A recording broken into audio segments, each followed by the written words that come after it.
जैसा कि social site पर कल से ही काफ़ी अफवाहें उड़ रही हैं। मैंने आपको पहले ही कहा था कि मैं जो चीज़ें कहूँगा ऑथेंटिक रूप से कहूँगा, बेवजह जो है इस तरह का नहीं कहूँगा कि जिसके कारण जो है आप लोग परेशान हो। कल से ही मैं देख रहा हूँ कि कुछ बच्चे लिख रहे हैं कि आरक्षण वाले जो है काफ़ी लखनऊ में पता लगाए हैं जा के और ये करके काफ़ी मेहनत कर रहे हैं। दोस्तों, कुछ मेहनत कोई नहीं कर रहा है। घर बैठ के वेबसाइट पर रोज़ कुछ न कुछ एक नई चीज़ पाते हैं और उसको वहाँ पर जो है सोशल साइटों पर डाल कर सिर्फ बच्चों को परेशान किया जा रहा है।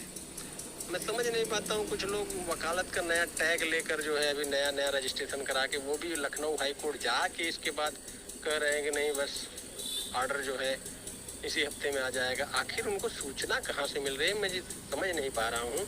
फिलहाल तो दोस्तों मैं कोर्ट नंबर 48 में आज पता लगवाया जो है, जो जस्टिस ब्रिजराज सिंह, जस्टिस सिद्धार्थ और justice Brijraj Singh court number 48 में जो है इलाहाबाद हाई कोर्ट में बैठ रहे हैं। वहाँ जो है जस्टिस ब्रिजराज सिंह के जो स्टाफ है उनके माध्यम से पता लगा कि उन मतलब कोई भी ऐसा कुछ ऑर्डर वगैरह यहाँ नहीं वो किया जा रहा है। तो इससे ये लगता है दोस्तों कि जस्टिस ब्रिजराज सिंह जी ऑर्डर नहीं लिखा रहे हैं, ऐसा मेरा मानना है। या तो फिर जस्टिस ब्रिजराज सिंह ऑर्डर लिख चुके होंगे तो बाद में जो है इसको टाइप कराएंगे टाइप राइटर से, तो एक अलग बात है। हमारा कहना यह है कि जस्टिस ब्रिजराज के स्टाफ को, यानी कि जो उनका स्टाफ है, जो टाइप राइटर है या अन्य लोग हैं, बेंच सेक्रेटरी है, उनकी तरफ से ये मतलब अनभिज्ञता जाहिर की गई है इस विषय में कि ऐसा कोई ऑर्डर यहाँ लिखा जा रहा है। वो तो ऑर्डर जब टाइप कराने के लिए जस्टिस बुलाते हैं अपने चैम्बर में जब लिखने के बाद, और उसमें जो है तब उनको जानकारी रहती है हाँ ये केस जो है ऑर्डर लिखा जा रहा है, और इसमें बाद में करेक्शन करते हैं जजेज।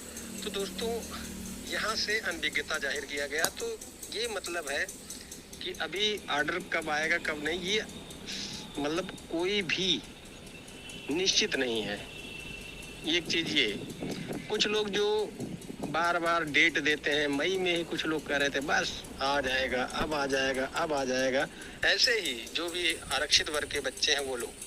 तो दोस्तों मैं स्पष्ट रूप से कहना चाहता हूँ अभी कोई भी डेट फिक्स नहीं है, कब आ जाए किस दिन आ जाए। हम कह रहे हैं कल आ जाए, एक दिन पहले सप्लीमेंट्री लिस्ट में आ जाएगी, एडिशनल कॉल लिस्ट में आ जाएगी, कभी भी आ सकता है। लेकिन दोस्तों अभी कोई भी निश्चित नहीं। ये जो तारीखें बताई जा रही हैं कि ये सब मंगल से इस सोमवार से अगले सोमवार तक आ ही जाएगा, अब इनको पता नहीं कैसे पता चला। या तो दोस्तों मेंशन कर सकते हैं, ये तय है कि जो अशोक यादव एंड अदर्स हैं जो लीडिंग याचिका वाले, वो एक एप्लीकेशन भी मूव कर सकते हैं। नहीं तो जब कोर्ट जो है बैठे वैसे एप्लीकेशन मूव करने से कोर्ट नाराज ही होगी, वो नहीं होगा। दोस्तों वहाँ पर आप जैसे ही कोर्ट बैठे ये दिखाएं कि सर जो है हम लोगों का ऑर्डर जो है 4 महीने से ऊपर हो गया, 5वां महीने लग गया है लगभग, और 5वां महीना लग गया है, तो आप कब तक देंगे। इसके कारण काफ़ी जो है मुद्दे अनसुलझे रह गए हैं, चाहे उत्तर पंजी का मैटर हो चाहे जो हो। तो दोस्तों इस पर जो है वो एक क्लू दे देंगे, हाँ इसको हम जो है घबराई नहीं, 10 दिन बाद या अगले हफ्ते में या इसके अगले हफ्ते में हम दे देंगे। दोस्तों ये चीज़ें मेंशन किया जा सकता है जस्टिस मसूदी के बेंच में जब कोर्ट बैठे 10:15 बजे लखनऊ बेंच में। उसके पहले वहाँ जो अशोक यादव के 174/2023 के अधिवक्ता हैं वो जो है वहाँ पर मेंशन करें और जानकारी प्राप्त कर सकते हैं। इसके अलावा दोस्तों कोई भी वो नहीं है। हाँ स्टाफ से आप जिस तरह जानकारी ले सकते हो। यदि देखो ऑर्डर लिखा जा चुका होगा और अगर टाइप करवा रहे होंगे जस्टिस मतलब अपने स्टाफ से कि हाँ टाइप करो, फिर टाइप होने के बाद जो है दोस्तों बाद में उसको जो है फिर वो एक बार फिर से देखते हैं जजेज, उसमें करेक्शन कुछ रहता है, करेक्शन कराते हैं। तो ये सारी चीज़ें प्रोसेस चल रही होगी। तो ये समझिए कि जजमेंट आने वाला है आगे आने वाले 7 दिन 10 दिन 15 दिन में। लेकिन इस तरह के अभी ब्रिजराज सिंह के जो स्टाफ से हमें पता चला, अभी इसका मतलब है अगर ब्रिजराज सिंह ऑर्डर लिखा भी रहे होंगे तो अभी अपने टाइपिस्ट वगैरह से टाइप नहीं करा रहे हैं, लेकिन अभी ब्रिजराज सिंह ही ऑर्डर लिखा रहे हैं कि कौन लिखा रहा है, इस पर भी संशय के बादल है। तो दोस्तों इस पर जो है जस्टिस मसूदी सीनियर जज हैं, उनके पास मेंशन करिए जो 174/2023 वाले हैं अशोक यादव के अधिवक्ता, तो थोड़ा सा क्लू मिल सकता है। दूसरी बात दोस्तों मैं आपको बताना चाहता हूँ कि 69,000 शिक्षक भर्ती का जो भी ये आर्डर आएगा, कहीं ना कहीं दोस्तों उससे उत्तर कुंजी का भी मार्ग प्रशस्त होगा, अन्य मुकदमे भी, और तमाम ये जो 69,000 का रायता है दोस्तों ये सिमट जाएगा, क्योंकि सरकार भी इस मामले का निस्तारण करना चाहती है और सरकार चाहती है ये इनके प्रकार इस मैटर का निस्तारण हो, इसके बाद ही वो नई भर्ती भी देने के मूड में है। ऐसा नहीं कि ये एक विवाद हो करके नई भर्ती लाए और नई भर्ती में भी सब विवाद हो, तो फिर उसको एक मतलब उसका जो होता है इमेज खराब होगा दोस्तों। इसलिए जो है सरकार भी चाहती है कि पुरानी जो भर्तियां हैं, खासकर 69,000 का निस्तारण होने के बाद ही कुछ हो। दोस्तों देखिए, जजमेंट लीगल तौर पे जो आएगा मैं स्पष्ट बताना चाहता हूँ, चाहे वो आरक्षित वर्ग का हो। कुछ लोगों को बातें हमारी बुरी लगती हैं, लेकिन दोस्तों हमारा इतिहास देख लीजिए, हमारे जितने वीडियो देख लीजिए, मैंने जो कुछ कहा है सही कहा है। अगर आरक्षित वर्ग हारते हैं इसमें, जैसा कि सिंगल बेंच का जजमेंट अगर प्रभावी होता है जैसा कि लग रहा है, लेकिन अभी क्या होगा क्या नहीं ये कोर्ट के ऊपर है, तो दोस्तों इसमें कोई दो राय नहीं कि मतलब आपके धरना प्रदर्शन से नौकरी मिलेगी आपको या किसी से मिलेगी। आपको स्पष्ट बता दे रहा हूँ, जो भी कार्य होगा लीगल तौर पे होगा। इन लीगल सरकार कोई भी कार्य यदि करेगी तो सवर्ण बच्चे सुप्रीम कोर्ट से स्टे ले लेंगे, इसमें कोई दो राय नहीं है। और दूसरी बात, पहली बात, हाई कोर्ट के ऑर्डर के खिलाफ आप करेंगे नहीं, कंटेम्प्ट ऑफ कोर्ट हो जाएगा। सरकार या कोई भी, देखिए विपक्ष इसका मुद्दा जरूर बनाता है कि आरक्षण का घोटाला किया, वो किया, लेकिन लीगल तौर पर आप न्यायपालिका है, आप कितना भी शोर कर लो, अरे हम कह रहे हैं 6800 लोग हैं या फिर 19,000 कह रहे हो, या पूरी मतलब आरक्षित वर्ग कितने होंगे, मैं देखो बिना लाग लपेट के बोल रहा हूँ, और इसमें कोई दो राय नहीं है कि कोई कहे कि हम आरक्षित वर्ग सबक सिखा देंगे। सरकार किसी की भी हो, चाहे अखिलेश की ही क्यों न होती, न्यायपालिका के इतर कोई कुछ नहीं कर सकता। वो न सिर्फ ये बच्चों को उकसा के धरना प्रदर्शन करा के मामला हाईलाइट करा सकते हैं, या फिर उनका तो इसमें वो है कि विरोधी बता के जो है अपनी सरकार बनाने की फिराक में है, भले वो आगे चलकर कुछ न कर पाए। तो दोस्तों मैं आपको बताना चाहता हूँ कि आरक्षित वर्ग के चाहे 80,000 लड़के जो भी बच्चे हैं, मतलब मान लीजिए 69,000 हो गए, 1,44,000 पास थे, तो उसमें से अगर जितने भी बच्चे 40,000 50,000 बचे हैं, वो सारे लोग भी धरना प्रदर्शन करें या कुछ भी करें, न्यायपालिका से इतर कोई भी नहीं कुछ कर पाएगा। इसमें सिर्फ मुद्दा बना के विपक्ष उसको वो कर सकता है, लेकिन और सरकारें किसी की भी हो न्यायपालिका से खिलाफ नहीं जा सकती है।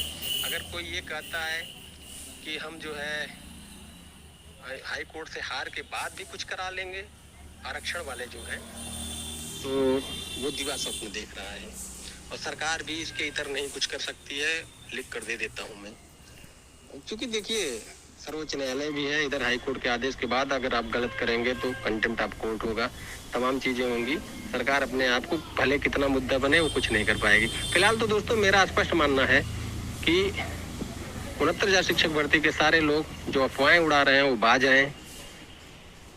सिर्फ और सिर्फ एक ही लीगल तरीका है कि अशोक यादव के वकील, जो कि लीडिंग एज का इस समय है, वो कोर्ट बैठने के पहले 10:15 बजे वहाँ मेंशन करें, जैसा बैठेंगे कि जैसा हमारा केस का ऑर्डर पिछले कई दिनों से, महीने से जो है वो है रिजर्व है, आप कब देंगे, इसकी वजह से अन्य जो केस भी प्रभावित हो रहे हैं। तो वो क्या है, एक क्लू दे देंगे कि ठीक है मैं इसको 10 दिन में 15 दिन में आने वाले हफ्ते में देने वाला हूँ।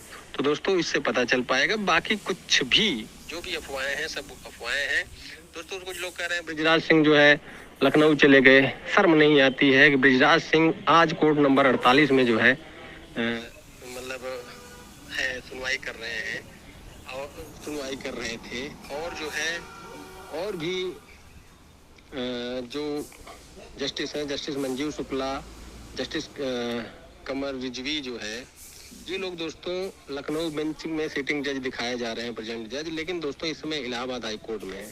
ये सारे लोग इलाहाबाद हाई कोर्ट, वो सिर्फ बताया जाता है कि ये लोग लखनऊ से थे। अब चीफ जस्टिस का जो है विवेकाधिकार होता है, क्योंकि इस समय कई जज कम हो गए हैं इलाहाबाद हाई कोर्ट में, तो कुछ लखनऊ के जजेस को यहाँ ट्रांसफर कर दिया है, उनका प्रशासनिक काम है। तो दोस्तों ये लोग यहाँ तक वेबसाइट पे खोज के कि ये लोग देखो बृजराज सिंह आ गए यहाँ, वो बृजराज सिंह प्रेजेंट जज में कभी भी आप देखेंगे वो लखनऊ में ही दिखाए जाएंगे। मंजीव शुक्ला लखनऊ में ही दिखाए जाएंगे, जबकि मंजीव शुक्ला पिछले कई महीनों से इलाहाबाद में है। रिजवी, जस्टिस रिजवी जो है लखनऊ में ही दिखाए जाएंगे, लेकिन इस समय इलाहाबाद में कई महीनों से हैं। तो दोस्तों ये सारी जो अफवाहें उड़ती हैं, शर्म नहीं आती ऐसे लोगों को, कुछ भी पाके बस उड़ा देंगे कि बस। दोस्तों एक चीज है, मैंने आपको पहले ही कहा था, वो चीजें देखिए। कुछ जो है टाइड अप मैटर लखनऊ से वीडियो कॉन्फ्रेंसिंग के जरिए जो है बृजराज सिंह सुन रहे हैं। आप जानते ही होंगे कुछ tied up matter. Tied up का मतलब होता है जो केस का पार्ट हर्ड हो चुका रहता है और उसको अब फाइनल डिसीजन देना है, तो वही देते हैं जो 50, 60, 70% केस सुन चुके रहते हैं। तो फिर अगर वो दूसरा कोर्ट में जाएगा तो निश्चित रूप से फिर से नए सिरे सुना जाएगा, तो उसको टाइड अप केस कर देते हैं जो जजेस सुनते हैं। जैसे ज़्यादातर उसमें 70% मुकदमा अगर सुना जा चुका है तो टाइड अप केस। तो कुछ टाइड अप केस को जो है जो 22 तारीख की शायद जो है लिस्ट आई है, जो है लखनऊ बेंच की, कोर्ट नंबर 33 में जो है जस्टिस बृजराज सिंह उसको सुन रहे हैं। लेकिन इलाहाबाद से टाइड अप जो है मैटर को इलाहाबाद से वीडियो कॉन्फ्रेंसिंग के जरिए। तो दोस्तों मैंने आपको पहले ही कहा था कि आर्डर आने में कोई दिक्कत नहीं है। आर्डर बृजराज सिंह ऐसा नहीं है कि इलाहाबाद रहेंगे तो आर्डर नहीं आएगा। हमने पहले ही आपको वीडियो में कहा था कि बृजराज सिंह वीडियो कॉन्फ्रेंसिंग के जरिए दे सकते हैं। ये सारी चीज़ें मैंने आपको पहले ही बताई, तो वो चीज़ें सत्य हैं। जो 22 तारीख की काज लिस्ट आई है, टाइड अप मैटर का जो वीडियो कॉन्फ्रेंसिंग सुनवाई हो रही है, बृजराज सिंह कर रहे हैं, इसका मतलब है कि बृजराज सिंह यही है। दोस्तों ऐसी अफवाहों से बाज आए। मुझे मतलब पता नहीं कि कैसे कैसे लोग हैं जो कि अफवाहें उड़ाते हैं। फिलहाल तो हमारे ही ऑडियो वीडियो को आप सबसे ऑथेंटिक मानिए, क्योंकि मैं कोर्ट से जुड़ा हुआ व्यक्ति हूँ और हमेशा आपको जो भी मैंने पहले भी बताया वो बाद में आपको देखने को मिलता है, वो चीज़ें सत्य होती हैं। और मैं स्पष्ट बताता हूँ कि सिर्फ और सिर्फ अशोक यादव के जो वकील हैं, जो कि लीडिंग याचिका के, वो जाके मंथन करें कोर्ट में, वही बता पाएंगे जो है कि क्या होने वाला है, कब आर्डर आने वाला है। फिलहाल तो दोस्तों और 69,000 की शिक्षक भर्ती के आरक्षण और उत्तर कुंजी का प्रकरण इसी पर डिपेंड है, इस आदेश पर।